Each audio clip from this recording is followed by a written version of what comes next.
जब जीवन में कुछ गलत होता है तो हम अक्सर कहते हैं ये मेरा कर्म है, पिछले जन्म का कर्म होगा, मेरे भाग्य में यही लिखा था। कर्म शब्द हमारी जिंदगी में बहुत आम है, लेकिन सच ये है अधिकतर लोग कर्म को समझते नहीं, बस मान लेते हैं। भगवान बुद्ध ने कर्म को डर की तरह नहीं, जिम्मेदारी की तरह समझाया। उन्होंने कर्म को भाग्य नहीं कहा, उन्होंने कर्म को चेतन प्रक्रिया कहा। आज इस वीडियो में हम समझेंगे कर्म वास्तव में क्या है, बुद्ध कर्म को कैसे देखते थे, क्या सब कुछ पहले से तय है और हम अपने कर्म से जीवन कैसे बदल सकते हैं। ये वीडियो जानकारी नहीं है, ये दृष्टि है। बुद्ध ने कर्म को कैसे परिभाषित किया। बुद्ध का एक स्पष्ट वाक्य है, चेतना सहित किया गया कर्म ही कर्म है। इसका अर्थ बहुत गहरा है। हर काम कर्म नहीं है, हर हरकत कर्म नहीं है। इरादे के साथ किया गया काम कर्म है, अगर इरादा नहीं तो कर्म भी नहीं। कर्म केवल काम नहीं है। अधिकतर लोग सोचते हैं कर्म मतलब शारीरिक कार्य, लेकिन बुद्ध कहते हैं कर्म 3 प्रकार का होता है। मानसिक कर्म विचार, वाचिक कर्म वाणी, शारीरिक कर्म कार्य। इनमें सबसे शक्तिशाली है मानसिक कर्म, क्योंकि वही बाकी 2 को जन्म देता है। विचार कर्म की शुरुआत, आप जो सोचते हैं वही बोलते हैं, आप जो बोलते हैं वही करते हैं और आप जो करते हैं वही आपकी आदत बनती है। बुद्ध कहते हैं मन ही कर्म की जड़ है। अगर मन अशांत है तो कर्म भी उलझे होंगे, अगर मन स्पष्ट है तो कर्म भी स्पष्ट होंगे। सबसे बड़ी गलतफहमी ये है कर्म भाग्य। बुद्ध इस विचार को पूरी तरह खारिज करते हैं। अगर सब कुछ पहले से तय होता तो जागरूकता का कोई अर्थ नहीं होता। बुद्ध कहते हैं अतीत का कर्म वर्तमान की परिस्थिति बनाता है, लेकिन वर्तमान का कर्म भविष्य को बदल सकता है। यही स्वतंत्रता है। उदाहरण से समझिए, मान लीजिए आपके जीवन में अभी कठिन समय चल रहा है। ये अतीत के कर्म का परिणाम हो सकता है, लेकिन आप आज कैसे प्रतिक्रिया देते हैं वही नया कर्म है। अगर आप क्रोध से प्रतिक्रिया देते हैं तो नया दुख पैदा होता है। अगर आप समझ से प्रतिक्रिया देते हैं तो दिशा बदलती है। बहुत लोग कर्म से डरते हैं। वे सोचते हैं मैंने कुछ गलत किया इसलिए भगवान सजा दे रहा है। बुद्ध ने कभी कर्म को सजा नहीं कहा, उन्होंने कहा कर्म कारण और परिणाम है। जैसे बीज बोओगे तो फल आएगा, बीज अच्छा है तो फल मीठा, बीज खराब है तो फल कड़वा। इसमें कोई न्यायाधीश नहीं, कोई दंड नहीं, बस प्रकृति का नियम है। कर्म और नैतिकता, बुद्ध के अनुसार कर्म का मूल्यांकन काम से नहीं इरादे से होता है। एक ही काम किसी ने लालच से किया, किसी ने करुणा से किया, बाहर से काम एक जैसा है लेकिन कर्म अलग है। इसलिए बुद्ध बार बार इरादे पर जोर देते हैं। बुद्ध के अनुसार अच्छा कर्म वह है जो दुख कम करे, खुद का और दूसरों का। अच्छा कर्म हमेशा बड़ा नहीं होता, कभी कभी चुप रह जाना सबसे अच्छा कर्म होता है। कभी कभी माफ कर देना सबसे गहरा कर्म होता है। 3 मूल जड़ें, बुद्ध कहते हैं हर कर्म 3 जड़ों से पैदा होता है, लोभ द्वेष अज्ञान। अगर कर्म इनसे पैदा हुआ है तो दुख लाएगा, और अगर कर्म इनके विपरीत से त्याग करुणा समझ तो शांति लाएगा। बुरा कर्म वह नहीं जो समाज कहे, बुरा कर्म वो है जो मन को और अशांत कर दे। अगर कोई काम करने के बाद मन भारी हो जाए तो समझ लीजिए कर्म गलत दिशा में है। बुद्ध कहते हैं मन ही प्रमाण है। आत्मनिरीक्षण का अभ्यास, दिन के अंत में खुद से पूछिए आज मैंने किस भावना से काम किया, डर से, गुस्से से या समझ से। ये प्रश्न कर्म को जागरूक बनाता है। बुद्ध का मार्ग पूरी तरह स्वतंत्रता पर आधारित है। आप परिस्थितियों के गुलाम नहीं हैं, आप प्रतिक्रिया के स्वामी हैं। यही कारण है कि बुद्ध कहते हैं आज का कर्म सबसे महत्वपूर्ण है। वर्तमान क्षण की शक्ति, अतीत जा चुका है, भविष्य आया नहीं, लेकिन ये क्षण आपके हाथ में है। आप अभी क्या सोचते हैं, क्या बोलते हैं, क्या करते हैं, यही आपका वास्तविक कर्म है। अब तक हमने समझा कर्म की वास्तविक परिभाषा, कर्म और भाग्य का अंतर, इरादे की भूमिका जिसमें हम जानेंगे कर्म कैसे जमा होता है, क्या सब कर्म फल देते हैं, कर्म पुनर्जन्म और चेतना, बुद्ध का गहरा दृष्टिकोण। बहुत लोग पूछते हैं क्या हर कर्म का फल मिलता है। बुद्ध का उत्तर सीधा नहीं लेकिन बहुत स्पष्ट है। हर कर्म बीज की तरह होता है, लेकिन हर बीज तुरंत फल नहीं देता। कुछ बीज तुरंत अंकुरित होते हैं, कुछ समय लेते हैं, कुछ परिस्थितियों के बिना अंकुरित ही नहीं होते। कर्म और परिस्थिति, बुद्ध कहते हैं कर्म अकेला फल नहीं देता, फल के लिए परिस्थिति भी चाहिए। जैसे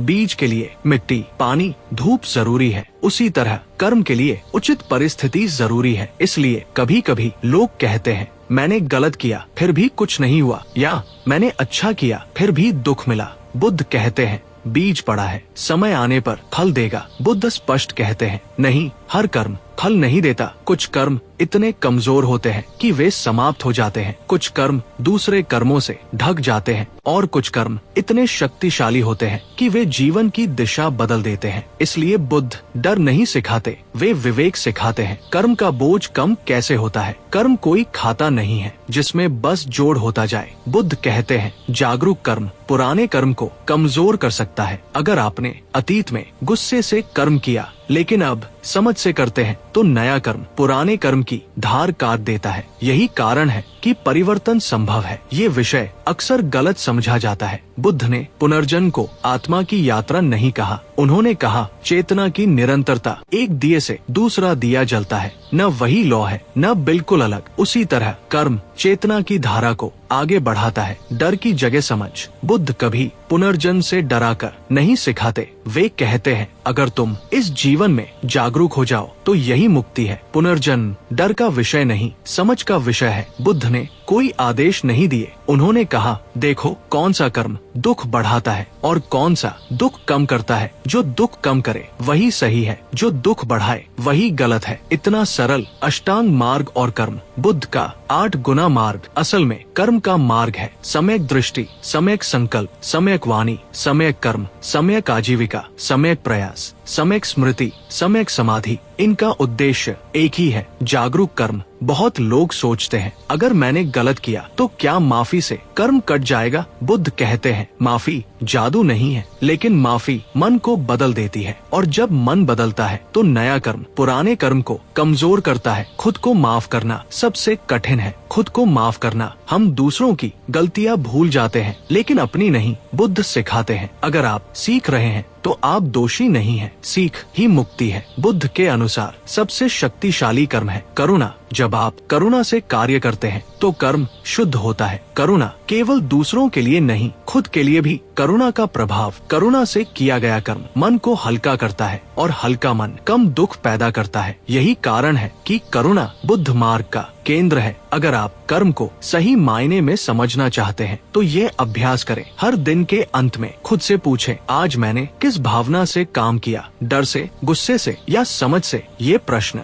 कर्म को जागरूक बनाता है। अब तक हमने समझा कर्म कैसे जमा होता है, क्या हर कर्म फल देता है। कर्म और पुनर्जन्म पर बुद्ध का दृष्टिकोण जिसमें शामिल होगा दैनिक जीवन में कर्म की साधना, कर्म शांति और मुक्ति। कर्म कोई दार्शनिक विषय नहीं है, कर्म हर पल हो रहा है। आप कैसे सोचते हैं, कैसे बोलते हैं, कैसे प्रतिक्रिया देते हैं, यही आपकी साधना है। बुद्ध कहते हैं हर क्षण अभ्यास का अवसर है। सोच से शुरू करें। जब कोई स्थिति आए तो तुरंत प्रतिक्रिया न दे, एक क्षण रुकिए, खुद से पूछिए ये सोच किस भावना से आ रही है। अगर डर है तो रुकिए, अगर गुस्सा है तो रुकिए। ये रुकना सबसे शक्तिशाली कर्म है। शांति बाहर से नहीं आती, शांति कर्म की गुणवत्ता से आती है। अगर आपके कर्म अशांत मन से निकलते हैं तो जीवन अशांत होगा। अगर आपके कर्म समझ और करुणा से निकलते हैं तो जीवन में स्थिरता आती है। कर्म से मुक्ति नहीं, कर्म में मुक्ति। बहुत लोग पूछते हैं कर्म से मुक्ति कैसे मिले? बुद्ध कहते हैं कर्म से मुक्ति नहीं, कर्म में मुक्ति है। जब कर्म बिना लोभ, बिना द्वेष, बिना अज्ञान के होता है तो वो बांधता नहीं।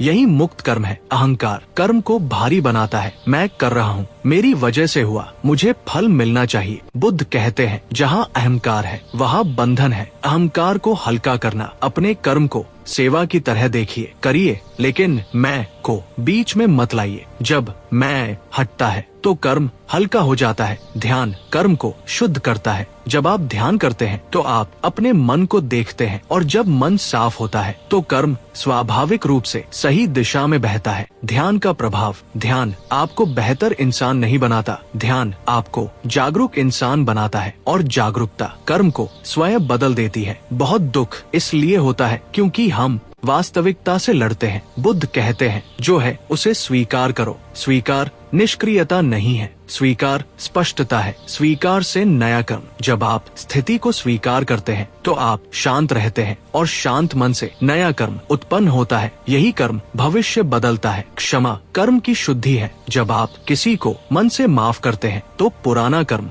कमजोर होता है। सबसे जरूरी है खुद को माफ करना। खुद को माफ करने की शिक्षा बुद्ध कहते हैं, अगर आप सीख रहे हैं तो आप अपराधी नहीं हैं। गलती अंत नहीं है, गलती शिक्षा है। अगर एक कर्म सबसे श्रेष्ठ है तो वह है करुणा। करुणा से किया गया कर्म कभी पछतावा नहीं लाता, वो मन को हल्का करता है। करुणा का अभ्यास, छोटे छोटे काम, किसी को ध्यान से सुनना, किसी को माफ करना, खुद से नरमी से बात करना, ये छोटे कर्म बड़े परिवर्तन लाते हैं। बुद्ध का कर्म सूत्र बहुत सरल है, जो दुख बढ़ाए उसे मत करो, जो दुख कम करे उसे करो। बस यही। कर्म बंधन नहीं है, कर्म स्वतंत्रता का मार्ग है। हर जागरूक कर्म एक कदम मुक्ति की ओर है। आप अतीत नहीं है, आप वर्तमान है, और वर्तमान में आपके पास हमेशा विकल्प है। अंतिम शब्द, अगर आपने इस पूरे वीडियो को ध्यान से सुना है तो याद रखिए, आप भाग्य के गुलाम नहीं हैं, आप अपने कर्म के निर्माता हैं, और यही भगवान बुद्ध की सबसे बड़ी शिक्षा है। दोस्तों, वीडियो अच्छी लगे तो लाइक और चैनल को सब्सक्राइब करें। धन्यवाद।